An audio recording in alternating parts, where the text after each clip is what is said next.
Stephanie Rudnick says her passion for basketball has never been higher. She's a mother, writer, motivational speaker, and the founding owner of Elite Camps, one of the largest basketball organizations of its kind in Canada, serving over 6,000 athletes annually. Stephanie prides herself on developing the whole athlete, and she insists the lessons learned on the court can be applied to everyday life and help lead to prosperity. She also knows how to build a successful sports business in an increasingly competitive field. From her bootstraps and humble beginnings, she joined me this week to discuss the lessons she's learned in hopes of helping other sports business owners save time and money. And she also took some time to detail her passion and love for basketball. I'm Kevin McShann. Let's have this conversation.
Hey, Stephanie Rudnick, welcome here to the program, and I'm excited to talk to you about your passion for basketball and elite camps this morning. Great to be with you, and thanks so much for being here this morning.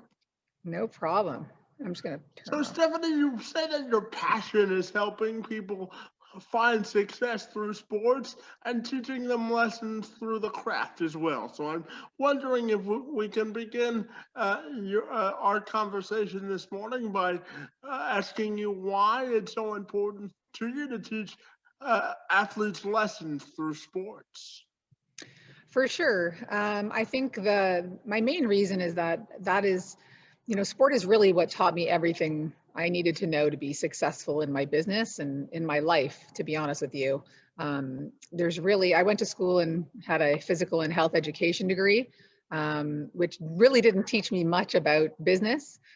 So really the trials and tribulations of sport really prepared me well for the entrepreneurial life. So I always like to give back that way, because I really do believe if you can teach life lessons through sport, it's a gift, because to be able to learn how to fail while you're young and how to bounce back, and how to get through all the nitty gritty of sport, whether that's working with coaches that you may or may not like, or teammates that you may or may not like, learning how to bounce back from a loss, whatever it may be, it really helps position you well for being successful later in whatever career you choose.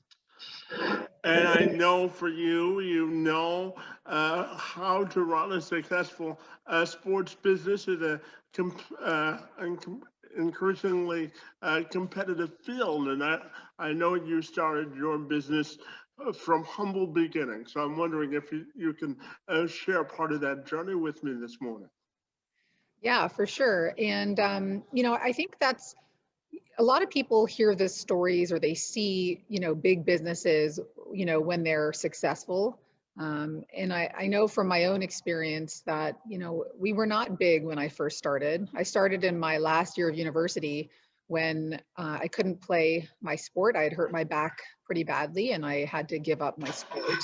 And I lost my dad to cancer that same summer. So I was in a pretty bad place. And I didn't know where to put all my passion and hard work, because for my entire life, I had used basketball as that outlet. And I basically started my business in my last year of school and poured everything I had into it. And, we started off with zero campers, like any business, right? You have zero clients. And every year we would chip away, ever so slowly, focusing on quality and, delivering the product that we promised our athletes, and, just chipping away like you would in a basketball game. And if there's a big score differential, you just chip away slowly, every single minute you can, and eventually you accomplish your goals. And that's really what happened. Everybody looks at us now. It's like my 20s, I'm going to my 22nd year of business. And they're like, wow, you're so big. I'm like, it's not easy. It took 21 years to get here. And just working at it consistently, just like an athlete would, to build their body and build their skills one day at a time. And that's really how we started. And I know that families bring for you, so I'm wondering what your family influence has been in your business journey and your life journey as well. Yeah, it's funny. My dad wanted two girls because he didn't like sports. So I found that very ironic, because we were both heavily into sport. And my parents really didn't understand basketball. I found it very late. I found it in grade 9. And they were very, very supportive. They would drop me off and pick me up. They had no idea what was going on during games. My dad would read a book while I was playing at university, and he would lift his head. He'd hear my name on the announcement, Stephanie for 2, and he'd lift his head, and then he'd go back down and read his book. So there wasn't a lot of pressure on me to do well. In fact, every time I got injured, they were like, you should quit. I'm like, what are you talking about? You're crazy. What do you mean I should quit? And that just drove me even more insane to want to get better and keep pursuing my goals. So my parents were very, very supportive of my journey, but they didn't have a lot of pressure on me to perform and get to each level. But I definitely, I grew up, both of my parents were entrepreneurs. My mom was a real estate agent. My dad was like an entrepreneur who worked in sound engineering. And, watching them work hard, really, I mean, that was my best example of work ethic and perseverance. So for me, they had a very big impact, although not directly. They never once sat me down and said, hey, look at all the life lessons I can teach you. I just, watched my mother, work hard all day and then pick us up and take us to all of our programs, not once complaining of all the hard work. So that's kind of what I aspire to be like. And I know I want to talk about elite camps now, and I know it's one of the more unique sports organizations in all of Canada, serving about 6,000 athletes annually. So I'll give you the floor to tell me all about elite camps and all the great lessons you teach through basketball. For sure. Elite camps is, my passion, my heart. I love being able to, give kids the opportunity to experience sport and the sport of basketball the way I did. I'm a really big believer in starting very young. I think if you give kids the motor skills as early as the age of 4, they become, very able to excel in their gym classes. I think that's really important for their confidence. So I like to start them really young.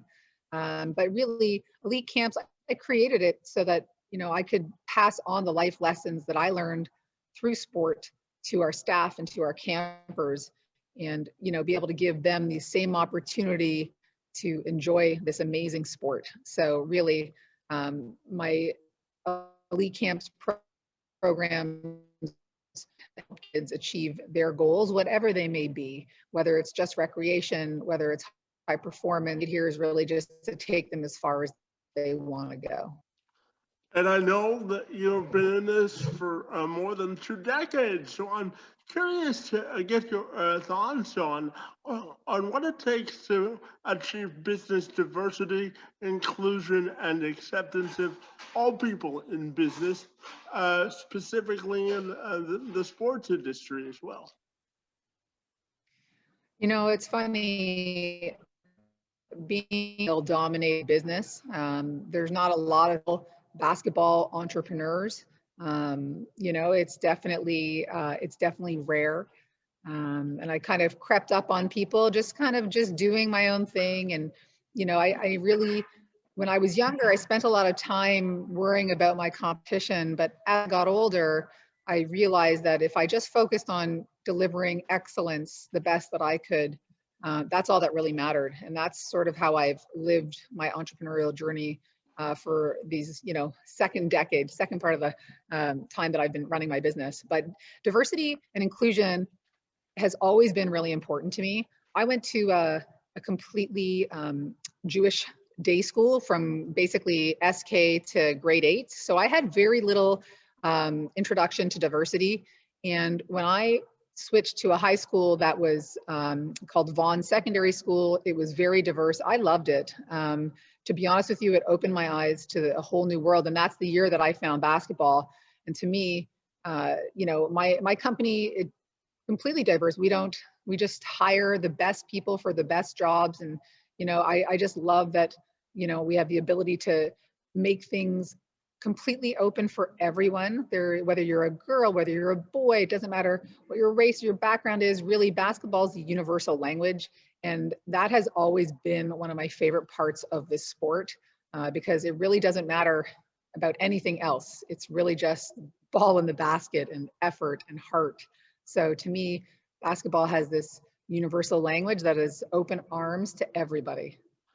And you talk about this universal language, and I also work with individuals with disabilities as well. And I know that basketball is a great sense of camaraderie for people with disabilities, that are interested in sports. So I'm curious to get your thoughts on the increased popularity of wheelchair basketball as well.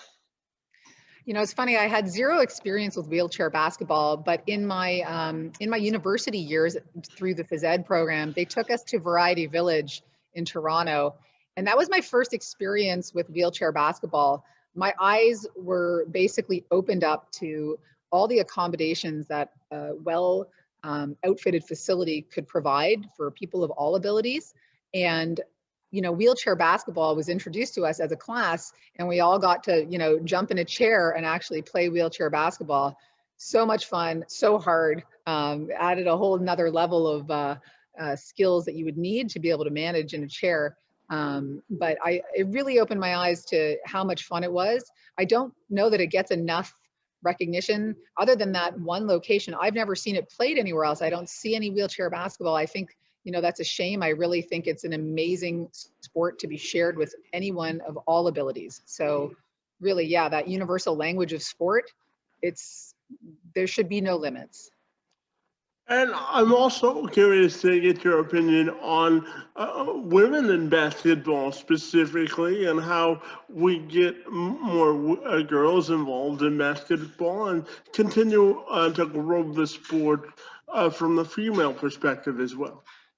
Yeah, I think, my goal is always to get them in really young, because as I said, whether they're a boy or a girl, I think if you can give them the muscle memory at a very young age, like if you can start them as early as 4, then when they're in grade school, all of a sudden in gym class, they are a level above most others.